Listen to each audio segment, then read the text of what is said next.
तो दोस्तों, जैसा कि दिमाग हमारे शरीर को काबू में रखता है, ठीक वैसे ही मन हमारी पूरी जिंदगी को दिशा देता है। अगर मन स्थिर हो तो इंसान हर परिस्थिति में शांत और मजबूत रहता है, लेकिन अगर मन चंचल हो जाए तो जीवन में बेचैनी, तनाव और असंतुलन भर जाता है। इसीलिए जरूरी है कि हम मन को समझें, उसे काबू में करना सीखें और अपने जीवन को बेहतर बनाएं। आज हम इसी सफर पर चलेंगे, जानेंगे कि मन को काबू में कैसे किया जाए ताकि जिंदगी में शांति और संतुलन हमेशा बना रहे। मानव जीवन का सबसे बड़ा युद्ध बाहर की दुनिया से नहीं, बल्कि भीतर के मन से होता है। मन हर पल बदलता है, कभी शांत, कभी बेचैन, कभी इच्छाओं में डूबा, तो कभी गुस्से से भरा हुआ। अगर मन को काबू में कर लिया जाए तो पूरा जीवन सरल हो जाता है, और अगर मन काबू से बाहर हो तो सुख सुविधाएं होते हुए भी इंसान बेचैन रहता है। मन को काबू करने की शुरुआत स्वयं की समझ से होती है।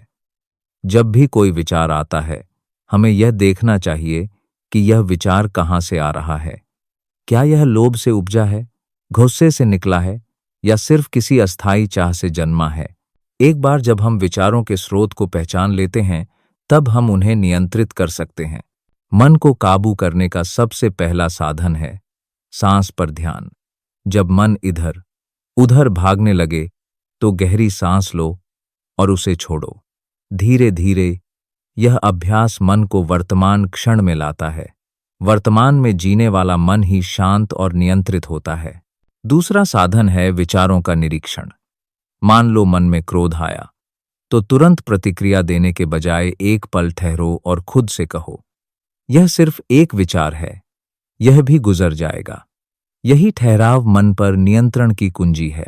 तीसरा उपाय है सकारात्मकता का पोषण। जिस प्रकार बगीचे में अगर अच्छे बीज बोए जाएं तो खर पतवार अपने आप कम हो जाता है, उसी तरह जब हम मन में दया, प्रेम और कृतज्ञता के विचार बोते हैं तो नकारात्मक भावनाएं कमजोर पड़ने लगती हैं। चौथा साधन है आत्म अनुशासन। जब मन किसी आदत या आकर्षण में फंस जाए तो खुद से सवाल करो, क्या यह मेरे लिए आवश्यक है? क्या इससे मुझे शांति मिलेगी या यह मुझे और बांध देगा? बार बार यह प्रश्न मन को जागरूक करता है और धीरे धीरे वह नियंत्रित होना सीखता है। पांचवां मार्ग है ध्यान और मौन। रोज कुछ समय अकेले बैठकर मौन धारण करो। मौन मन को स्थिर बनाता है और भीतर छिपी उथल पुथल को शांत करता है। ध्यान से धीरे धीरे मन की गति धीमी होती है और वह हमारी पकड़ में आने लगता है। यह भी समझना जरूरी है कि मन को दबाना नियंत्रण नहीं है। अगर आप मन को जबरदस्ती दबाओगे तो वह और जोर से बाहर आएगा।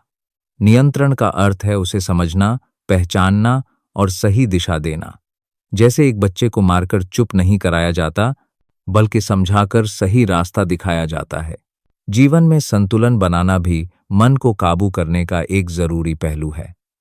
अगर हम अपने काम, रिश्तों और आराम के बीच संतुलन बनाएं तो मन भटकता नहीं।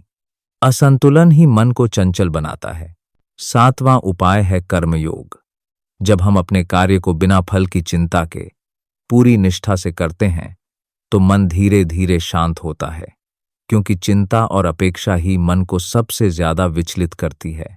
अंत में मन को काबू करने का सबसे बड़ा रहस्य है स्वीकृति। जीवन में जो भी होता है उसे स्वीकार करना सीखो। जो परिस्थिति हमारे नियंत्रण में नहीं है, उसके लिए चिंता करना सिर्फ मन को और अस्थिर बनाता है। स्वीकृति मन को हल्का करती है, और जब मन हल्का होता है तो वह आसानी से काबू में आ जाता है। याद रखो, मन को काबू करने की यात्रा लंबी है।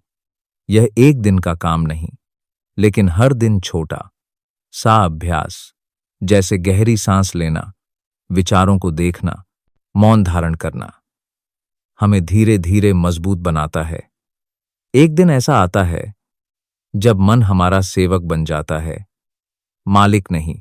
और जब मन काबू में आ जाता है, तब जीवन का हर पल शांति, आनंद और स्वतंत्रता से भर उठता है। यही असली विजय है। बाहरी दुनिया जीतने से पहले अपने भीतर के मन को जीत लेना।